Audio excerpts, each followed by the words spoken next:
नमस्कार, उत्तराखंड की खास खबरें देखिए। अब मैं हूं आपके साथ साहिल केतनी। हरिद्वार में मकर संक्रांति का महापर्व पर धर्म नगरी हरिद्वार में सुबह से ही देश के कोने कोने से आए श्रद्धालु हर की पौड़ी पर मां गंगा में आस्था की डुबकी लगाकर पुण्य अर्जित कर रहे हैं। माना जाता है कि आज से सूर्य भगवान मकर राशि में प्रवेश कर जाएंगे और आज से ही उत्तरायण की शुरुआत हो जाएगी। 6 महीने दक्षिणायन में देवों की रात और 6 महीने उत्तरायण में देवों का दिन माना जाता है। आज से ही देवों के दिन शुरू हो जाएंगे और मुंडन, यज्ञोपवीति, विवाह आदि सभी मांगलिक कार्यों शुरुआत भी आज से हो जाएगी। आज के दिन मां गंगा में स्नान करने का बहुत बड़ा महत्व है। स्नान के बाद खिचड़ी का भोजन किया जाता है। श्रद्धालु गंगा में स्नान कर मंदिरों में पूजा पाठ इत्यादि धार्मिक कर्मकांड भी कर रहे हैं।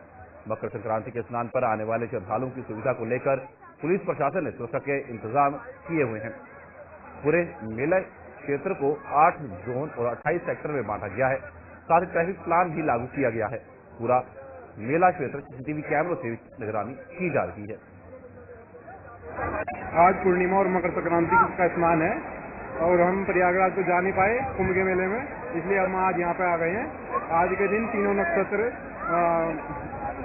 पुनर्वसु और पुष्य नक्षत्र आज के दिन पड़ते हैं, जिसकी वजह से आज का स्नान बहुत ज्यादा शुभ माना जाता है। और आज के दिन देवी देवता भी गंगा में स्नान करने आते हैं, हर की पौड़ी पे स्नान करने आते हैं। जो लोग प्रयागराज नहीं जा पाए वो यहाँ पे आकर स्नान कर सकते हैं। आज का दान पुण्य का भी विशेष महत्व होता है। हाँ, आज के दिन सूर्य उत्तराषाढ़ नक्षत्र में चले जाते हैं, जिसकी वजह से आज के दिन दान पुण्य का भी बहुत ज्यादा महत्व होता है। आपने स्नान करा, कैसा लगा?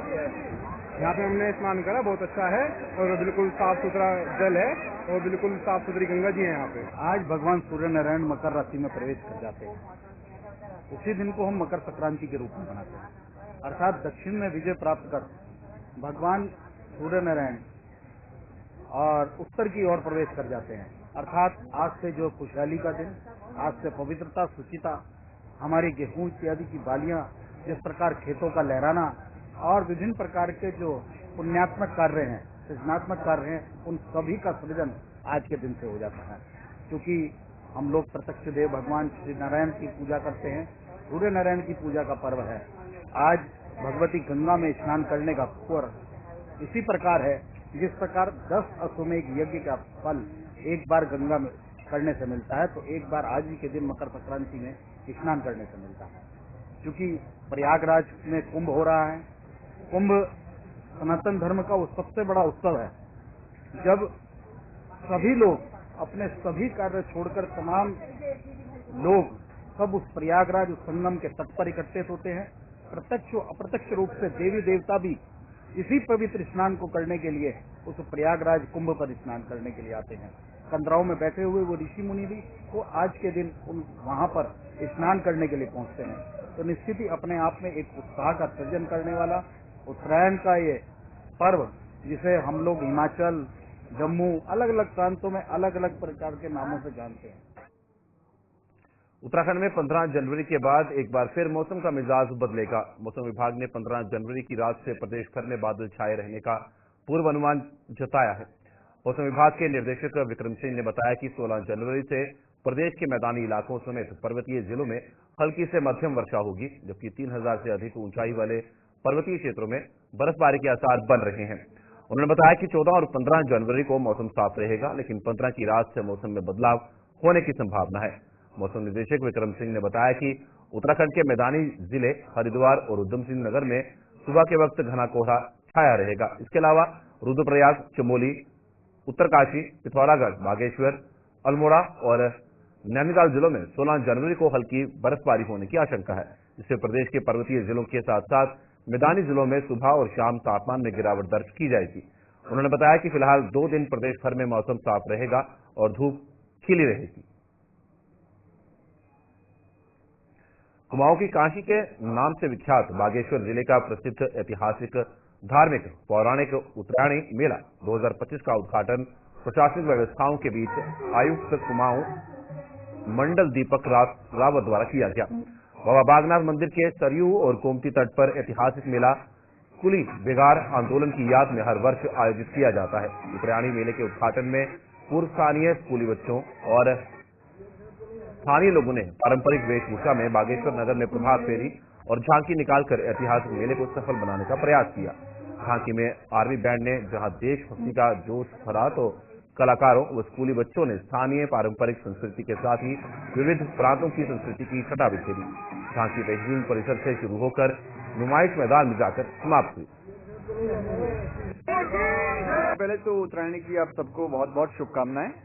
और जैसा आप जानते हैं कि बहुत ही ऐतिहासिक मेला है, अलग अलग संस्कृतियों का समागम है, इसका एक व्यावसायिक दृष्टिकोण भी इसका पूर्व से रहा है। अभी थोड़ी देर पहले हमने यहाँ पे झांकियों का एक तरीके से फ्लैग ऑफ किया है और शहर के अंदर बहुत अच्छी रौनक है, मेले की व्यवस्थाएं बहुत अच्छी हैं, जिसका 2 बजे उद्घाटन भी किया जाएगा। मेरी आप सबको शुभकामनाएं हैं और केवल एक अपील है कि जितने भी हमारे यहाँ पे हैंडीक्राफ्ट्स लेके लोग आए हैं मेले में, हमारे जो हस्तशिल्प है, अन्य शिल्प हैं, इसको प्रमोट करना हमारी ड्यूटी है। क्योंकि मेला जब ये था, इसका जो इतिहास है, एक तरह से ट्रेडिंग फेयर था। मतलब इसमें रिलीजन तो खैर है, लेकिन ट्रेडिंग भी होती थी। और इसमें हमारा दायित्व है कि हमारे जो प्रोडक्ट्स हैं, इस सबके ब्रांड एम्बेसडर हम लोग खुद बने और आर्टिसंस को मदद करें। Thank you. आज ये पौराणिक और ऐतिहासिक उत्तरायणी मेले का उद्घाटन माननीय आयुक्त महोदय के द्वारा किया जा रहा है यहाँ पर। और अभी आप देख रहे हैं कि बहुत अच्छा मार्च पास्ट यहाँ पे चल रहा है। और इसके बाद जो ऑफिशियली इनॉग्रेशन होगा वो 2 बजे होगा, जो कि नुमाइश क्षेत्र में होगा। और जैसा हम लोग सभी जानते हैं कि बहुत ही ऐतिहासिक और पौराणिक मेला है, जो हमारी संस्कृति को और हमारी आर्थिकी को भी जोड़ता है। और हमारे जो दूर दराज के क्षेत्र हैं, वहाँ से लोग यहाँ पर आते हैं और हैंडीक्राफ्ट का बहुत अच्छा प्रदर्शन और कपड़े और ऊनी वस्तुओं का भी यहाँ पर डिस्प्ले किया जाता है। और ये हमारी व्यापारिक एक जो सोच है उसको भी बढ़ावा देता है, अन्य लोगों को भी आपस में जोड़ता है, संस्कृति को भी आपस में जोड़ता है। तो मैं आप सभी लोगों का जो भी यहाँ पे प्रतिभागी है, उन सबका यहाँ पे स्वागत करता हूँ। माननीय आयुक्त महोदय का भी बहुत बहुत आभार व्यक्त करता हूँ कि वो यहाँ पर आए और हम लोगों को उन्होंने अपना आशीर्वाद दिया। और सभी पार्टिसिपेंट्स का, आप सभी का, मीडिया के हमारे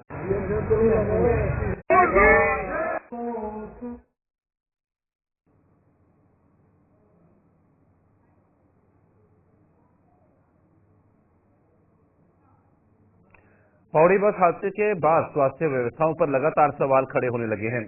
इन सवालों के बीच व्यापार मंडल के आह्वान पर कल मंडल मुख्यालय पौड़ी को बंद किया गया।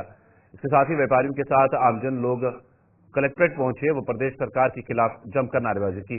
व्यापार मंडल की वार्ता अपर जिलाधिकारी के साथ किसी निष्कर्ष पर नहीं पहुंची, जिसके बाद व्यापारियों ने जनता के साथ मिलकर कोतवाली पौड़ी में अपनी गिरफ्तारी दी। स्थानीय व्यापारी अंजुल सिंह ने कहा कि व्यापार मंडल का मकसद पौड़ी में बेहतर स्वास्थ्य व्यवस्थाएं बहाल करने को लेकर प्रयास करना है। उन्होंने कहा कि पौड़ी 24 वर्ष बीत जाने के बाद भी खुद को आज भी छला हुआ महसूस कर रहा है। व्यापार मंडल ने साफ कर दिया है कि अगर पौड़ी में मूलभूत सुविधाओं के साथ बेहतर स्वास्थ्य सुविधाएं प्रदेश सरकार द्वारा उपलब्ध नहीं कराई गई तो व्यापार मंडल आने वाले दिनों में उग्र आंदोलन करने के लिए बाध्य होगा, जिसकी जिम्मेदारी प्रदेश सरकार की होगी। वहीं सीओ सदर पौड़ी अनुज कुमार ने कहा कि स्वास्थ्य व्यवस्थाओं को लेकर व्यापारियों के साथ आम जनमानस के साथ कोतवाली में अपनी गिरफ्तारी दे रखी है। उन्होंने कहा कि पुलिस द्वारा आगे की कार्रवाई की जा रही है। तो ये था कि एक मैसेज जाए और शासन प्रशासन की नींद उछटे। कल की जो दुर्घटना पौड़ी में हुई, बहुत भीषण दुर्घटना थी, जिसमें 7 लोगों की मृत्यु हो गई और 18 से ऊपर लोग घायल हो गए। और आलम अस्पताल का ये था कि वहाँ पे मूलभूत सुविधाएं तो छोड़िए, वहाँ बिजली तक नहीं। लोगों की, नागरिकों की ये स्थिति है कि कल किसी के साथ कुछ हादसा हो जाता है तो उसको मौत के मुंह में जाने में कुछ भी देर नहीं लगेगी। ऐसा इस अस्पताल का हाल। अगर यही सब चलता रहा तो हम एक बहुत बड़े आंदोलन की ओर अग्रसर होंगे और जनता सड़कों पर उतरेगी। और व्यापार सभा ने आज आह्वान कर दिया है कि हम कम से कम इस अस्पताल में सुविधाएं लाने के लिए किसी भी हद तक जाने के लिए तैयार। तो कलेक्ट्रेट परिसर है, उसके बाहर भी लोग जो है अपनी समस्याओं को लेकर पहुंचे थे, जिसमें एडीएम सर से भी इनकी वार्ता हुई थी। और उसी के क्रम में फिर इनका वो था कि हम लोग जो है अपनी गिरफ्तारी देंगे। तो उसी क्रम में ये लोग अभी थाने आए हुए हैं, सभी के नाम पत्र नोट किए जा रहे हैं। खबरों का सिलसिला यूं चलता रहेगा। फिलहाल थोड़े से ब्रेक के लिए।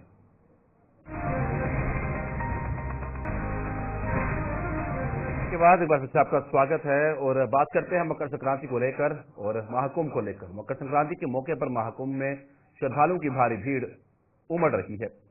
दूर दराज इलाकों से आए श्रद्धालुओं में भारी उत्साह का माहौल है। लोग बड़ी संख्या में स्नान कर रहे हैं और दान भी कर रहे हैं। महाकुंभ में शाही स्नान के कुछ खास नियमों का पालन किया जाता है। महाकुंभ में सबसे पहले नागा साधु स्नान करते हैं। नागा साधुओं को स्नान करने के लिए प्राथमिकता सदियों से चली आ रही है।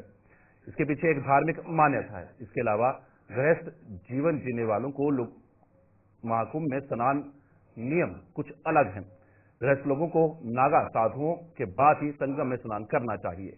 स्नान करते समय 5 डुबकी जरूर लगाएं, तभी स्नान पूरा माना जाता है। स्नान के समय साबुन या शैम्पू का इस्तेमाल ना करें, क्योंकि इसे पवित्र जल को अशुद्ध करने वाला माना जाता है। दीपक महाराज दास जी, कहाँ से आए हैं? महाराष्ट्र से। मकर संक्रांति के पहले अमृत स्नान पे क्या कहना चाहेंगे? ये तो अमृत स्नान जिन भाग्यशाली जीवों को मिल सकती है वही उनको ही मिल सकती है। जीव तो अनंत है, लेकिन यहाँ जो आ जाते हैं उनको अमृत का पान मिल जाता है, समझ लो।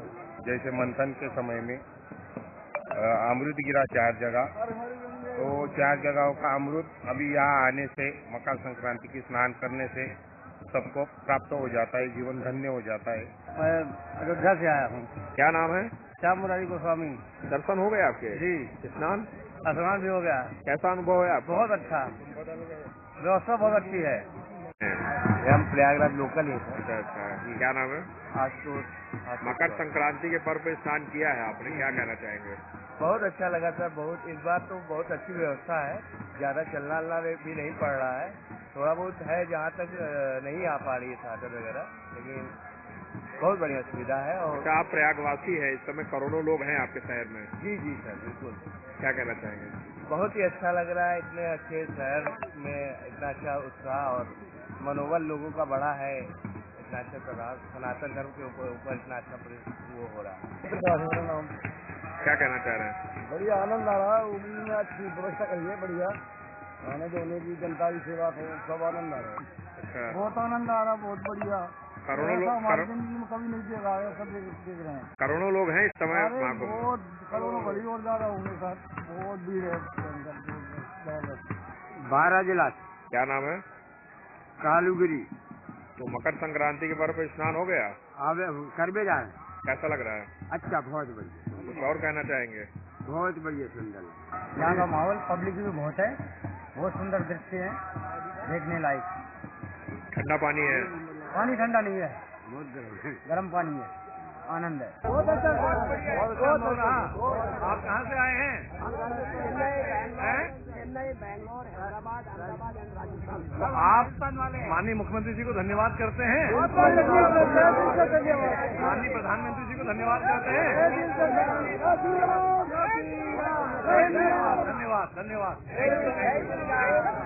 केके न्यूज में आपका स्वागत है। और महाकुंभ का पहला अमृत स्नान हो रहा है मकर संक्रांति के मौके पर, और यहाँ पे प्रयागराज वासियों के लिए ये बहुत बड़ा पल है, क्योंकि खुद प्रयागराज वासी इस पूरे महाकुंभ के लिए काफी उत्साहित हैं, काफी ज्यादा अच्छा महसूस कर रहे हैं। मेरे साथ एक टोली है प्रयागराज की, जिससे हम बात करते हैं कि कैसा माहौल है, उन्हें कैसा यहाँ पे लग रहा है, और ये जो पूरा महाकुंभ है वो उनके लिए क्यों खास है। कहाँ से आए हैं? जयपुर, हैं? जयपुर राजस्थान। अच्छा, तो कैसा माहौल लग रहा है? बहुत अच्छा, बहुत अच्छा। अच्छा, आप कहाँ से हैं? हम यही प्रयागराज से हैं। तो आपके लिए कुंभ क्यों खास है पूरा? हमारे लिए खास ये है कि हमको एक अवसर मिला है, पूरे दुनिया के लोगों को यहाँ आने का, उनकी सेवा करने का अवसर मिल रहा है। इसलिए हम लोग अपने आप को धन्य मान रहे हैं, और शायद ये अवसर जीवन में पहली बार आ रहा है, और दोबारा आए नया, इसकी कोई कल्पना नहीं की जा सकती है। इसलिए हम लोग अपने आप को धन्य मान रहे हैं। जय गंगा मैया की। अच्छा, आप कहाँ से हैं? मैं प्रयागराज से ही हूँ। अच्छा, प्रयागराज से हैं। प्रयागराज में ये जो अद्भुत पल है, 144 वर्षों बाद एक संयोग आया है, तो आप कैसा महसूस कर रहे हैं? बहुत अच्छा लग रहा है, व्यवस्था और सब कुछ कितना अच्छा लग रहा है। कितनी दूर दूर से लोग आए हुए हैं, हम उनका स्वागत कर रहे हैं हम लोग इस तरीके से। हाँ। अच्छा, मकर संक्रांति के मौके पर संतों का कहना यह है कि देवता भी तरसते हैं, सूरज भगवान उत्तरायण हो रहे हैं, तो इस पल के लिए आप कैसा महसूस करते हैं? बहुत अच्छी बात है, हाँ, कि मकर संक्रांति बदलने से उत्तरायण हो रहे हैं, और संत लोग बहुत एकदम अच्छे उसमें हैं जो है, हाँ, इसलिए बहुत अच्छा स्नान हो रहा है। हम लोग प्रयागराज से हैं। अच्छा, प्रयागराज पूरे विश्व को अपनी ओर खींच रहा है, विश्व की नजर आप लोगों के ऊपर है, तो कैसा महसूस कर रहे हैं आप? बहुत अच्छा ही लग रहा है हम लोग को। पूरी दुनिया के लोग यहाँ पाए हैं, हमको सौभाग्य, हम लोग उनको दर्शन कर रहे हैं यहाँ पर। हाँ, अच्छी बात हम लोग के लिए है। वो भी अच्छा पर्व है, आज शाही स्नान का पहला दिन है। अच्छा, तैयारियां जो है यहाँ पे, जो व्यवस्थाएं हैं, वो किस तरीके की हैं? बहुत अच्छी व्यवस्था है। हाँ। तैयारी शासन की तरफ से बहुत अच्छी व्यवस्था यहाँ पर है। अच्छा, आप अभी काफी बातें शेयर कर रहे थे, यहाँ के लोगों का रोजगार किस तरह से बढ़ेगा इस महाकुंभ से? रोजगार तो बहुत बड़ा है, हमारा अंदाजा है लगभग कई करोड़ों लोगों को रोजगार मिला है। और गांव के किनारे, गंगा के किनारे के क्षेत्रीय जो लोग हैं, उनको बहुत अच्छा रोजगार मिला है। गाय के गोबर की ऊपरी कंडी और चूल्हे बनाना, अब एक प्रकार से मान लिया जाए फूल वालों को, दूध वालों को पुल बनाने में लगभग 25,000 लोगों को रोजगार मिला है। और ये कई किलोमीटर में फैला हुआ है। और इसके लिए हम अपने प्रधानमंत्री यशस्वी मुख्यमंत्री योगी आदित्यनाथ जी और यहाँ के प्रयागराज के गौरव केशव प्रसाद मौर्य जी को हम लोग बहुत बहुत धन्यवाद देते हैं। अच्छा, एक चीज और बताइए कि जो लोग दूर दूर से आए हैं, उनसे आपकी वार्ता हुई? कैसा वार्ता हुई, उनको अच्छा लग रहा है। सरकार ने व्यवस्था किया है, जहाँ पर उनकी गाड़ी पार्किंग हो रही है वहाँ पर शटल बस की व्यवस्था पहली बार किया गया है। आप स्टेशन पर उतरेंगे और यहाँ संगम तक लांघने के लिए उनको सरकारी व्यवस्था की गई है। इसलिए जो है यात्री अपने आप को बहुत ही धन्य महसूस कर रहे हैं। वो ये भूल रहे हैं 144 साल बाद जो महत्व को देखते हुए वो अपने सारे चीज को भूल करके संगम में एक बार डुबकी लगा करके अपने पूरे पापों को धोने के लिए आ गए हैं, अपने आप को धन्य महसूस कर रहे हैं। यहाँ पे देख रहे हैं दान देने की भी परंपरा है मकर संक्रांति के मौके पर। आप कुछ बोलना चाहेंगे? कैसा लग रहा है आपको? बहुत बढ़िया लग रहा है। अभी क्या करने जा रहे हैं? अभी तो हम स्नान करके आए हैं। हाँ। यहाँ पंडित जी को, तीर्थ पुरोहित को दान करने जा रहे हैं, अनुदान की मुद्रा द्रव्य के साथ। हमें कह रहे हैं कि इतनी ठंडी में भी गंगा जी की इतनी कृपा है कि लोगों को ठंड नहीं लग रही है। एक व्यक्ति को देखकर एक व्यक्ति जो है स्नान कर रहा है, उसके पराक्रम क्षमता जो है शरीर की बढ़ रही है। ये गंगा जी की कृपा है। ये कुंभ जो महापर्व है सनातन धर्म का प्रतीक है, जो हमारे योगी जी ने ऐसी व्यवस्था की। तो आप देख सकते हैं कि जो भीड़ है वो इस पूरे महाकुंभ में हर तरीके के जो भाव है लोगों के, वो लोग बयां कर देना चाह रहे हैं। और शक्तियों में जो इस पूरे महाकुंभ को लेकर के एक अलग ही जोश है, क्योंकि वो कह रहे हैं कि समूचा विश्व आज हमारे इस धरती पर है और हम चाहते हैं कि इस धरती पर उन्हें किसी तरह की कोई समस्या ना हो और सभी लोग इस महाकुंभ के पर्व पर स्नान करें और मां गंगा के स्नान के साथ अपनी मनोकामनाएं पूर्ण करें। जेके न्यूज के लिए अनुज हनुमत, प्रयागराज। वहीं महाकुंभ में पहुंचे साधु संतों से हमारे सहयोगी बातचीत कर रहे हैं। केंद्रीय धर्माचार्य, विश्व हिंदू परिषद व गुजरात से महामंडलेश्वर स्वामी अखिलेश्वर दास जी महाराज के साथ उन्होंने खास बातचीत की। इस दौरान केंद्रीय धर्माचार्य ने कहा कि ये महाकुंभ ऐतिहासिक और अद्भुत है। वहीं उन्होंने राहुल गांधी, अखिलेश यादव, ओवैसी और चंद्रशेखर आजाद पर भी तीखा हमला बोला। आइए देखिए। जेके न्यूज में आपका स्वागत है और इस समय हम संगम में हैं। महाकुंभ की पौष पूर्णिमा का मौका है, पहला स्नान जो अद्भुत चल रहा है। लगभग 1 करोड़ के तकरीबन श्रद्धालु इस पूरे महाकुंभ में आ चुके हैं। सुबह का जो डाटा था उसके अनुसार 9 बजे तक 60 लाख श्रद्धालुओं ने दर्शन कर लिए थे, स्नान कर लिया था। लगातार संतों का भी जमावड़ा लग रहा है। पूरे देश के जाने माने संत आ रहे हैं। जेके न्यूज में इस समय मेरे साथ होंगे गुजरात से आए हुए विश्व हिंदू परिषद के केंद्रीय धर्माचार्य अखिलेश्वर दास जी महाराज, महामंडलेश्वर हैं आप। गुरु जी, जेके न्यूज में आपका बहुत बहुत स्वागत है। ये जो पहला स्नान है और महाकुंभ, इसके मायने क्या है? समुद्र मंथन में से जब कुंभ निकला था अमृत का, तो कुंभ का घड़ा 4 जगह अमृत गिरा, प्रयागराज, हरिद्वार, नासिक, उज्जैन, और उसी समय से कुंभ की परंपरा है। हर 12 वर्षों में एक बार एक जगह ये महाकुंभ लगता है। इसी तिथि में, इसी नक्षत्र में अति पुण्यशाली समय होता है। युगों युगों से जो तपस्या का फल मिलता है, ऐसा हमारी संस्कृति की मान्यता है, यहाँ में प्राप्त होता है। उसी पुण्य फल को प्राप्त करने के लिए देश और दुनिया में से संतों के साथ साथ हिंदू प्रजा यहाँ आती है और संतों के दर्शन, गंगा स्नान से पुण्य का लाभ उठाती है। इस पूरे महाकुंभ में तकरीबन 50 करोड़ लोगों के आने की उम्मीद है और लगातार लोग कह रहे हैं कि इस बार बहुत अद्भुत व्यवस्था है। तो आप इस व्यवस्था के लिए किसे जिम्मेदार मानते हैं और इतनी अच्छी व्यवस्था के लिए आप क्या कहना चाहेंगे? तो बात है, जब व्यवस्था है तो व्यवस्था कोई एक व्यक्ति करता नहीं। इतनी विशाल व्यवस्था वो सरकार ही कर सकती है और सरकार ने किया है। माननीय नरेंद्र भाई मोदी और उत्तर प्रदेश के यशस्वी मुख्यमंत्री माननीय श्री योगी आदित्यनाथ जी की संयुक्त सरकार ने मिल करके ये अद्भुत व्यवस्था की है। सबसे बड़ी व्यवस्था ये है कि पहले के कुंभों में हम देखते थे गंदगी बहुत मिलती थी, पत्तल खा करके फेंकना, टॉयलेट की गंदगी, अनेक प्रकार की इसी संबंध में। लेकिन इस बार इतने मानव मेदिनी में भी जहाँ लाखों करोड़ों की संख्या में लोग आए हैं, वहाँ पर भी इतनी स्वच्छता ये पहली बार हमको दिखाई देता है।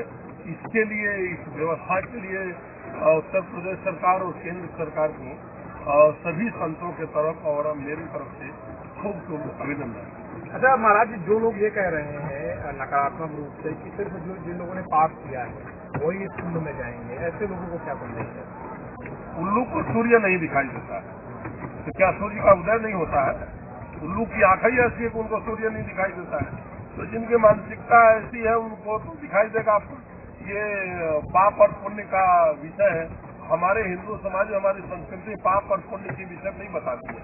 हम जब गंगा में स्नान करते हैं, कोई साधु संत भंडारा करते हैं, पुण्य का काम करते हैं, तो पुण्य के लिए नहीं करते हैं। हमारे देश और दुनिया में बचे हुए सारे जीव जंतुओं के लिए खुशी और प्रसन्नता के लिए करते हैं। सर्वे भवन्तु सुखिनः सर्वे सन्तु निरामया सर्वे भद्राणि पश्यन्ति मा कश्चित् दुःखभाग् भवेत्। एक जाति के लिए नहीं, ये दुनिया में बसी हुई सारी जातियों के जन कल्याण के लिए है। गंगा ये थोड़ी कहती है कि इसमें हिंदू ही नहाएगा, गंगा ये थोड़ी कहती है कि ब्राह्मण ही नहाएगा, गंगा थोड़ी कहती है क्रिश्चियन शूद्र वैश्य ही नहाएगा। सर्व गंगा जो बहती है, इनकी कलकल छलछल धारा ये देश में जहाँ से जिस मार्ग निकलती है वो पुण्यवती गंगा सबको तारने के लिए निकलती है।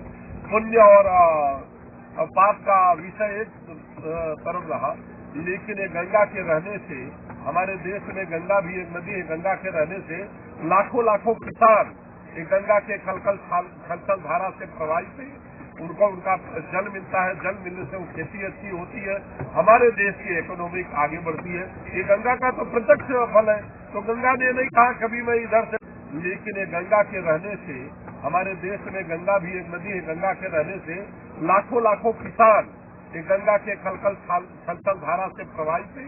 उनको उनका जल मिलता है, जल मिलने से वो खेती अच्छी होती है, हमारे देश की इकोनॉमी आगे बढ़ती है। ये गंगा का तो प्रत्यक्ष फल है। तो गंगा ने नहीं कहा कभी मैं इधर से बह रही हूँ, इसका जो है जल है, इसका जो पानी है वो मुसलमान नहीं पी सकता है, क्रिश्चियन नहीं पी सकता है, केवल हिंदू पिएगा। सार्वजनिक सभी के लिए जो माँ उसकी है, जो कहता है माँ मेरी है। जो बेटे कुपात्र पैदा हो गए हैं उनको पुण्य और पाप दिखाई देता है, उनके लिए तो कोई शब्द नहीं है। वो तो अपने बाप को भी कहते हैं कि मेरा बाप नहीं है, मैं वो कहाँ से पैदा हो गया, उनके लिए कोई प्रश्न नहीं है। लेकिन गंगे तव दर्शनार्थ मुक्ति, गंगा में नहाने की भी जरूरत नहीं है। गंगा का दर्शन मात्र से ही पुण्य फल मिलता है। और हम और हमारे साथ बैठे हुए जो टीम है और आप भी उसमें, हम लोग परम सौभाग्यशाली है कि आज पूर्णिमा के दिन, इतने महत्वपूर्ण दिन, 12 वर्षों में आने वाला कुंभ मेला, और इस बार तो कोई बोलता है 40 वर्ष, कोई बोलता है 140 वर्ष में आया हुआ ये महापर्व। और उस समय इतनी विशाल भीड़ भाड़ में जहाँ लगभग शाम तक जाते जाते इस मेला की संख्या 1 करोड़ हो जाएगी, उस क्षण में हम और आप माँ गंगा की गोद में बैठ करके इंटरव्यू ले रहे हैं। ये माँ गंगा का प्रत्यक्ष फल है और हम सब पुण्यशाली हैं। अच्छा, ये जो नेता ऐसे है टिप्पणी आवश्यक रहती है, राहुल गांधी, अखिलेश यादव, ये जो लोग हैं, राम मंदिर को लेकर भी आपने देखा अभी तक लगभग की फोटोज नहीं आई ना, आया महाकुंभ को लेकर भी ऐसी चीजें आ रही है। यानी बिल्ली अब संभाल तो दोस्ती की तो और क्या कर सकती है, क्योंकि हम लोग कुछ करने को है नहीं। तो क्रिश्चियानी बिल्ली जो है जब दूध नहीं मिलता है तो पंजे मारती है, ये लोग कुछ कर सकते नहीं। आपको 2 ही नाम बोले, अखिलेश यादव और राहुल गाजी एक और हैदराबाद में कुत्ता है वो भी भूखता रहता है। वो कुत्तों को भूखने से कोई हाथी की चाल कम हो जाती है क्या? हम मस्त है, माँ गंगा का आशीर्वाद है। अभी इन लोगों की बात जाने दीजिए, माँ गंगा का पुण्यवती का आनंद लीजिए और देश की दुनिया की प्रजा को और माँ गंगा के गोद में बैठकर हम सब प्रार्थना करेंगे, हे माँ मेरा देशवासी, मेरे देश का किसान और खास करके रिकॉर्ड करिए मात्र और मात्र मेरे देश का हिंदू माँ गंगा के प्रताप से प्रसन्न रहे, खुश रहे, यशस्वी रहे। हिंदू इसलिए कहा कि गंगा हिंदुओं की है, ये दूसरे और जातियां मानती नहीं गंगा देवी है, तो माँ उसी के जिसको माँ मानते। धन्यवाद। तो आपने सुना कि महामंडलेश्वर सिद्धेश्वर दास जी महाराज ने क्या कुछ कहा। जेके न्यूज देखते रहिए, महाकुंभ की सारी अपडेट से जुड़े रहिए। वीडियो जर्नलिस्ट आकाश के साथ अनुज वर्मा, जेके न्यूज प्रयागराज। खबरों का सिलसिला यूं चलता रहेगा फिलहाल रुकनी थोड़े से ब्रेक के लिए।